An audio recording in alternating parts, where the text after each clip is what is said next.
জিবরাইল আলাইহিস সালাম বললেন, আপনি কি আপনার মেয়ে ফাতেমার জন্য কাঁদেন? আল্লাহর নবী বললেন, না, আমার ফাতেমার জন্য আমি কাঁদি না। আপনি কি আপনার নাতি হাসান হোসেনের জন্য কাঁদেন? নবীজি বললেন, না, আমার নাতি হাসান হোসেনের জন্য আমি কাঁদি না। জিবরাইল বলল, নবীজি তে কার জন্য আপনি কাঁদেন? আল্লাহর নবী সাল্লাল্লাহু আলাইহি ওয়াসাল্লাম ডাক দিয়ে বললেন, আমার মা ফাতেমার জন্য আমি কাঁদি না, আমার নাতি হাসান হোসেনের জন্য আমি কাঁদি না, আমি কাঁদি আমার গুনাহগার উম্মতের জন্য। জিবরাইল আলাইহিস সালাম বললেন, আপনি কি আপনার মেয়ে ফাতেমার জন্য কাঁদেন? আল্লাহর নবী বললেন, না, আমার ফাতেমার জন্য আমি কাঁদি না। আপনি কি আপনার নাতি হাসান হোসেনের জন্য কাঁদেন? নবীজি বললেন, না, আমার নাতি হাসান হোসেনের জন্য আমি কাঁদি না। জিবরাইল বলল, নবীজি তে কার জন্য আপনি কাঁদেন?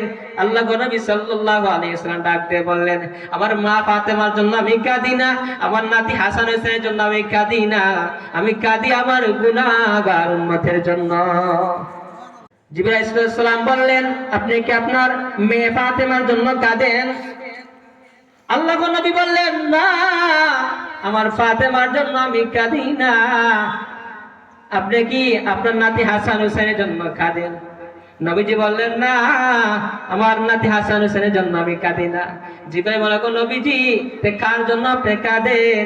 আল্লাহর নবী সাল্লাল্লাহু আলাইহি ওয়াসাল্লাম ডাক দিয়ে বললেন, আমার মা ফাতেমার জন্য আমি কাঁদি না, আমার নাতি হাসান হোসেনের জন্য আমি কাঁদি না, আমি কাঁদি আমার গুনাহগার উম্মতের জন্য। জিবরাইল আলাইহিস সালাম বললেন, আপনি কি আপনার মেয়ে ফাতেমার জন্য কাঁদেন? আল্লাহর নবী বললেন, না, আমার ফাতেমার জন্য আমি কাঁদি না। আপনি কি আপনার নাতি হাসান হোসেনের জন্য কাঁদেন? নবীজি বললেন, না, আমার নাতি হাসান হোসেনের জন্য আমি কাঁদি না। জিবরাইল বলল, নবীজি তে কার জন্য আপনি কাঁদেন? আল্লাহর নবী সাল্লাল্লাহু আলাইহি ওয়াসাল্লাম ডাক দিয়ে বললেন, আমার মা ফাতেমার জন্য আমি কাঁদি না, আমার নাতি হাসান হোসেনের জন্য আমি কাঁদি না, আমি কাঁদি আমার গুনাহগার উম্মতের জন্য।